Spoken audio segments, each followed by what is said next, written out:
বাংলাদেশের market place. বাংলাদেশের অর্থনীতি দ্রুত ডিজিটাল রূপান্তরের মধ্য দিয়ে যাচ্ছে এবং এই রূপান্তরের কেন্দ্রবিন্দুতে রয়েছে দেশের ই কমার্স এবং অনলাইন মার্কেট প্লেস। ঐতিহ্যবাহী বাজারের পাশাপাশি অনলাইন মার্কেট প্লেসগুলো বাংলাদেশের ক্রেতা বিক্রেতার জন্য নতুন সম্ভাবনার দ্বার উন্মোচন করেছে। ই কমার্সের উত্থান।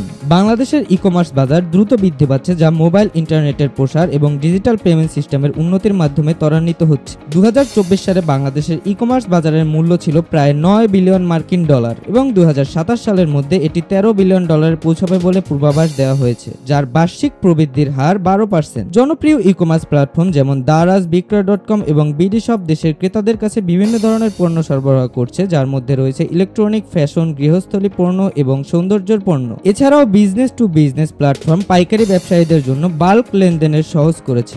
জনপ্রিয় মার্কেট প্লেস এবং তাদের বৈশিষ্ট্য। বাংলাদেশে বেশ কয়েকটি মার্কেট প্লেস উল্লেখযোগ্য জনপ্রিয়তা অর্জন করেছে। তাদের মধ্যে রয়েছে বিক্রয়.com। এটি বাংলাদেশের অন্যতম শীর্ষস্থানীয় consumer to consumer e commerce platform, যেখানে ব্যবহারকারীরা ব্যবহৃত পণ্য ক্রয় বিক্রয় করতে পারেন। এটি বিনামূল্যে বিজ্ঞাপন পোস্ট করার সুবিধা এবং ব্যবহারকারীদের বান্ধব ইন্টারফেসের জন্য জনপ্রিয়, তবে কিছু ক্ষেত্রে অবিশ্বস্ত বিজ্ঞাপন এবং স্ক্যামের ঝুঁকি রয়েছে। দ্বিতীয় নম্বরে রয়েছে দারাজ। দারাজ দক্ষিণ এশিয়ার শীর্ষস্থানীয় ই কমার্স প্ল্যাটফর্মগুলোর মধ্যে একটি। বাংলাদেশে বিস্তৃত পণ্য এবং প্রতিযোগিতামূলক মূল্যের জন্য পরিচিত। এটি ঢাকার ক্রেতাদের মধ্যে বিশেষভাবে জনপ্রিয়। এই প্ল্যাটফর্মগুলো জনপ্রিয়তার পেছনে রয়েছে সুবিধাজনক কেনাকাটার অভিজ্ঞতা, প্রতিযোগিতামূলক মূল্য এবং ক্যাশ অন ডেলিভারির মতো নমনীয় পেমেন্ট পদ্ধতি। তবে ভোক্তাদের মধ্যে 47% ই কমার্স প্ল্যাটফর্মে পেমেন্ট করতে আরাম বোধ করলেও 50%-এর বেশি জনগণ এখনো ব্যাংকিং সুবিধার বাইরে রয়েছে, যা ডিজিটাল পেমেন্ট প্রসারে বাধা সৃষ্টি করেছে। চ্যালেঞ্জ এবং সম্ভাবনা। বাংলাদেশের ই কমার্স বাজার দ্রুত বৃদ্ধি পেলেও বেশ কিছু চ্যালেঞ্জ রয়েছে। আর্থিক অন্তর্ভুক্তি। দেশের অর্ধেকের বেশি জনগণ ব্যাংকিং সুবিধার বাইরে থাকায় ডিজিটাল পেমেন্ট ব্যবস্থার প্রসার সীমিত।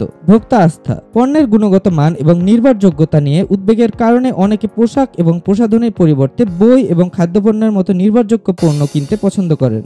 লজিস্টিক্স এবং অবকাঠামো। গ্রামীণ এলাকায় দ্রুত ডেলিভারি এবং দক্ষ লজিস্টিক ব্যবস্থার অভাব ই কমার্স প্রসারে বাধা সৃষ্টি করেছে। স্ক্যাম এবং জালিয়াতি। কিছু প্ল্যাটফর্মে অবিশ্বস্ত বিজ্ঞাপন এবং স্ক্যামের ঘটনায় ভোক্তাদের আস্থা কমিয়ে দিচ্ছে, তবে এই চ্যালেঞ্জগুলো সত্ত্বেও সম্ভাবনা প্রচুর। E commerce association of Bangladesh ই ক্যাবের তথ্য অনুযায়ী প্রায় 700টির বেশি ই কমার্স ওয়েবসাইট রয়েছে বাংলাদেশে এবং 2026 সালের মধ্যে বাজারের আকার 1,49,280 কোটি টাকায় পৌঁছাবে বলে পূর্বাভাস দেওয়া হয়েছে।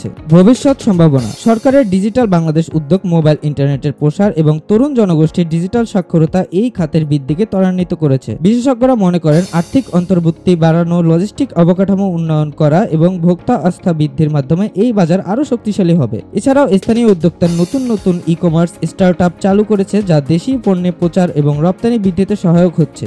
বাংলাদেশের মার্কেট প্লেসগুলো ডিজিটাল অর্থনীতির একটি গুরুত্বপূর্ণ অংশ হয়ে উঠেছে।